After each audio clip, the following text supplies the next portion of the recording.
Hello, my name is Eddie Tofpik.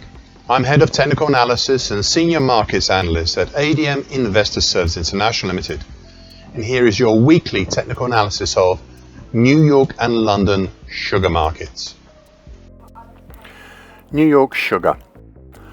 Ice raw sugar in New York, actually. The main pattern here since September 2024 had been, I suppose still is, after a fashion of sorts, is the breached and seemingly repaired dark blue September to December 2024 bear channel, currently 1511 to 1857. However, since February, the bright pink late September 24 to mid-January 25 bearish Andrews pitchfork, which I drew 15 weeks ago, is a better contender in showing the bearish angle of attack. And on this one, we are today in between the middle time below, currently at 1532, and the upper time above, currently at 1788. Then in the more immediate past, since mid-May, we have the newly drawn bright green bear channel, currently at 1556 to 1633. And this one has been quite good at showing the bearish incentive of the recent market. However, there's also another longer term, larger pattern complementing these bearish patterns, a longer term bright red November 23 to September 24 bearish shift pitchfork, which has also been pretty good at showing the bearish angle of attack over a longer time frame. On this one, we are today just below the bright red middle time, currently at 1672. This bright red middle time, along with the bright pink middle time, had helped hold up the market on a number of past occasions, even though they are bearish patterns. However, all these patterns are still indicative of a market pushing lower. I also said 9 weeks ago, and I quote, "We have also support below from about 1750 down to about 1650, though it is a declining support, and once past the pink middle time, support begins to dissipate." End of quote.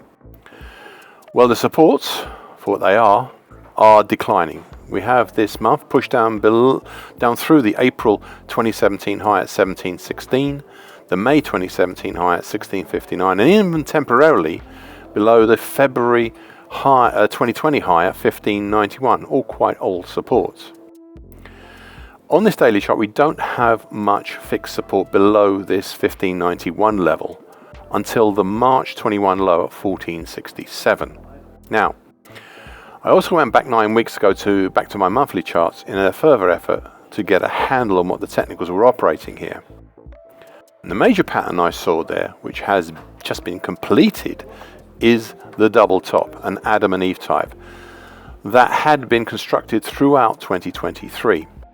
This had already reached its primary target 1880 some while back, but it took until 3 weeks ago for prices to achieve the harder to reach secondary target, down at 1630.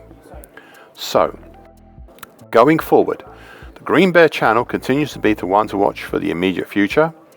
As to where we now go further, well, we have 3 longer term bearish patterns that right now hold dominance. It was, as I said 3 weeks ago, and I quote, "It all depends if prices properly break down through the bright red middle time and then exploit the move lower." Well, we've done that. You see below the February 2020 high, which we have tested today, well, we have nothing apart from these 3 bearish patterns until that March 2021 low at 1467. Ice Europe white sugar in London. After all this time, there still continues to be 3 features of this market to bear in mind on this daily chart. Plus, for a while we had a new, more recent pattern, but that one is now done. The first of these 3 older patterns is the obvious and broken, though now back to being repaired, purple late September 24 to mid-February 25 descending expanding wedge pattern, currently 496.70 to way off the bottom of my daily chart. This pattern had more than the requisite 5 touches necessary, made by January this year, and had been severely tested on the top side between late February to mid-April. Enough that I would not necessarily classify it as a descending wedge pattern after February, though I'm still keeping an eye on the extension to the upper trend line, as I believe it is to be significant. Looking at the break upwards, in mid-March it reached up as far as the February 2017 high at 565, and in the process formed a double top. Primary target was reached mid-April, and the secondary much harder to reach target was reached, much harder to reach, doubling up there, was achieved 3 weeks ago. On the way lower, I asked you 10 weeks ago, and I quote, to also keep an eye on the bright pink late September 24 to mid-March 25 recently finessed bearish shift pitchfork. This is a very shallow pitchfork, and the more the market moves lower through it, the more I'm beginning to like it, end of quote. Well, since then, and the market started utilizing the bright pink middle tine first as an attractor, riding prices lower in a shallow glide until 4 weeks ago, when the market broke free on the downside. Finally eroding the congestion between 489.10 to 490.10, which is quite a narrow band of support that had previously been breached but not broken back in late January. This band consisted of the April 2017 high at 489.10, plus congestion from late 21 to early 22, including a quad bottom back then, along with a bright green neckline extension to the April to June 2021 head and shoulders top, currently at 491 even. We are now below all of these, and they have become resistance. Thus, looking lower, the main 2017 low at 689.90 and the 2025 low at 462.60 would seem obvious supports, which is what the May 2017 low did 4 weeks ago and the January 25 low did 3 weeks ago and again last week. Enough that last week we formed a weekly key reversal up. 4 weeks ago, I also added, when looking at the next supports below, and I quote, I'd also look at the August 2021 low at 442.60. But these supports are quite wide apart, though we do have congestion at 456.60. But then we have little until that August 21 low. And would then have another potential issue, and that is to regard the whole of the 2025 action as a possible rounded top pattern, end of quote. I added 3 weeks ago, and I quote, more on this pattern idea after we see target X at 464 even, end of quote. Well, we've now been at 464, so it's time to look at some potentials, as it's way too early to look at targets, as the market has not generated the movers yet, despite the weekly key reversal last week, despite that. Thus, an initial upward potential will be up in the 522 area, for harder secondary potential up in the 565 even area.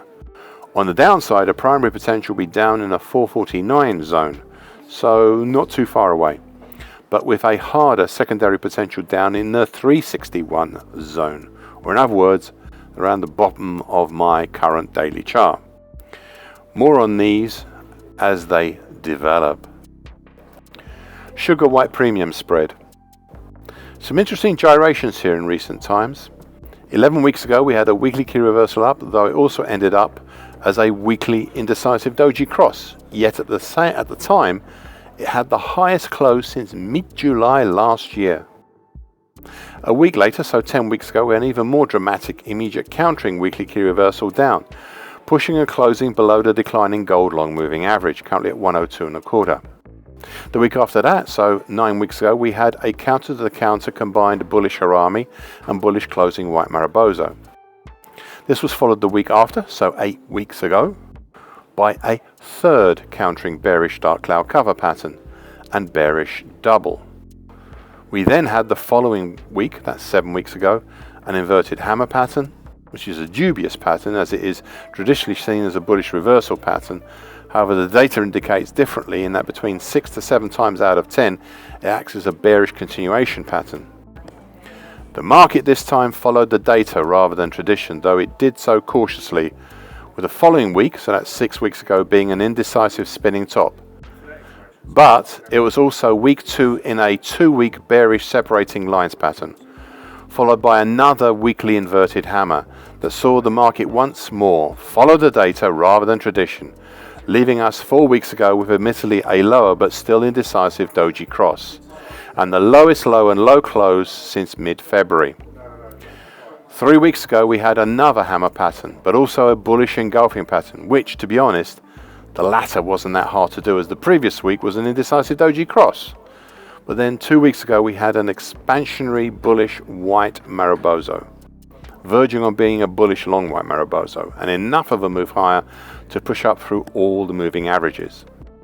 This was followed by last week's action where we moved higher still and pierced for the first time what was then the overhead dark blue upper time, currently at 117.5, of the mid-April 24 to mid-April 25 bearish Andrews pitchfork, closing right on it last Friday. Last week I said on such an action, I quote, "What happens here, should we reach it, will decide if this pattern is worth following or whether I should draw a shallower bearish shift pitchfork for the same move." End of quote. Thus today, as a precautionary move, and one I don't usually care for this, but I have also drawn at the same time a bright green shallower bearish shift pitchfork for the same move. Prices today are just under the bright green, well, they're on the bright green upper time, currently at 130 even, which is right now in between a pair of overhead 50% Fibonacci lines. Well, they're actually on the dark blue line, but anyway, we're below that bright green upper time. But between that bright green upper time is between a pair of overhead 50% Fibonacci lines at 128.75 and 131.25. And that's for the July 2019 to September 22 move and the August 21 to September 22 move, respectively. We were up here before, 10 weeks ago, piercing right through these and the June 2020 high, reaching up to 139 even before eventually making one huge weekly key reversal down. So caution, but I wouldn't be honest to you if I didn't see some potential here for a possible bullish halfway hesitation on such a move up towards the 50%, up towards the high 140 area. Thank you for listening and watching this broadcast. This weekly broadcast gives the essential market patterns and consequences. Please be aware of the risk disclaimer posted both at the front and at the back of this broadcast. The copyright is Eddie Tofpik and ADM Investor Services International Limited. And here comes the final important bit.